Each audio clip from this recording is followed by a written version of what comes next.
యాదాద్రి భువనగిరి జిల్లా బీబీనగర్లో gas cylinder పేలి ముగ్గురు తీవ్రంగా గాయపడ్డారు. ఇందిరమ్మ కాలనీలోని పెద్దిపాటి లచ్చిరెడ్డి ఇంట్లో తెల్లవారుజామున ప్రమాదవశాత్తు గ్యాస్ సిలిండర్ పేలింది. లచ్చిరెడ్డి, అతని భార్య రాజమ్మకు తీవ్ర గాయాలయ్యాయి. బాధితుల్ని భువనగిరి ఏరియా ఆసుపత్రికి తరలించి చికిత్స అందిస్తున్నారు. సిలిండర్ పేలుడుతో ఇంటి గోడలు పగుళ్లు పట్టాయి.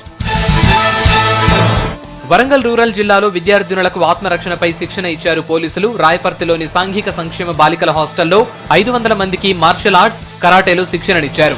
ఆత్మరక్షణ కోసం ఎదుర్కోవాల్సిన పద్ధతులు వివరించారు. మహిళలపై దాడులు జరుగుతుండటంతో ఇలాంటి అవగాహన అవసరమన్నారు ఏసీపీ ఈశ్వర్రావు.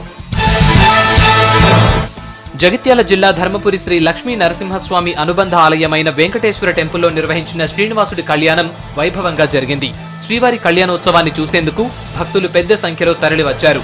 శ్రవణ నక్షత్రం సందర్భంగా శ్రీవారికి తులసి దళాలతో ప్రత్యేక పూజలు చేశారు అర్చకులు. భద్రాచలం శ్రీ సీతారామచంద్ర స్వామిని దర్శించుకున్నారు ప్రభుత్వ ప్రత్యేక కార్యదర్శి చిత్రా రామచంద్రన్. ఆలయంలో ప్రత్యేక పూజలు చేశారు. అధికారిక కార్యక్రమంలో భాగంగా జిల్లా కలెక్టర్, ఇతర అధికారులతో కలిసి వచ్చిన ఆమెకు ఆలయ అధికారులు ఘన స్వాగతం పలికారు.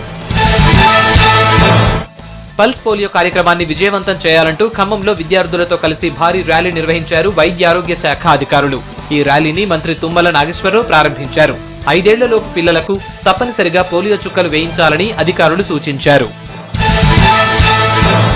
మహబూబాబాద్ జిల్లా శివార్లలోని శనగపురం దగ్గర అక్రమంగా తరలిస్తున్న నల్లబెల్లాన్ని పట్టుకున్నారు ఎక్సైజ్ అధికారులు. పెద్ద మొత్తంలో బెల్లం రవాణా చేస్తున్నారన్న సమాచారంతో నిఘా వేసిన పోలీసులు డీసీఎంను పట్టుకుని నిందితుల్ని అదుపులోకి తీసుకున్నారు. నల్లబెల్లాన్ని అక్రమంగా తరలిస్తే కఠిన చర్యలు తీసుకుంటామన్నారు పోలీసులు. నిజామాబాద్ పట్టణంలోని సార్వజనిక్ శ్మశాన వాటికను సందర్శించారు ఎంపీ డి శ్రీనివాసరావు. శ్మశానంలో జరుగుతున్న అభివృద్ధి పనులను పరిశీలించారు. ఎంపీ నిధులతో శ్మశానాన్ని అభివృద్ధి చేస్తున్నామని తెలిపారు డిఎస్. యాదగిరిగుట్ట మండలం గుండ్లపల్లిలో కొత్తగా నిర్మించిన వాటర్ పంప్ హౌస్ ను ప్రారంభించారు ప్రభుత్వ విప్ గొంగిడి సునీత. తర్వాత ఆవరణలో మొక్కలు నాటారు. గ్రామాల అభివృద్ధికి సీఎం కృషి చేస్తున్నారని తెలిపారు. వైకుంఠధామం పేరుతో శ్మశాన వాటికలు నిర్మిస్తున్న ఘనత తమ ప్రభుత్వానికే దక్కుతుందన్నారు.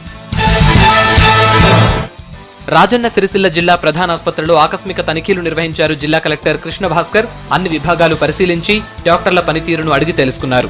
రోగులకిచ్చే మందుల్ని చెక్ చేసి రికార్డుల్ని తనిఖీ చేశారు. 104 వాహన నిర్వహణ తీరుపై ఆగ్రహం వ్యక్తం చేశారు.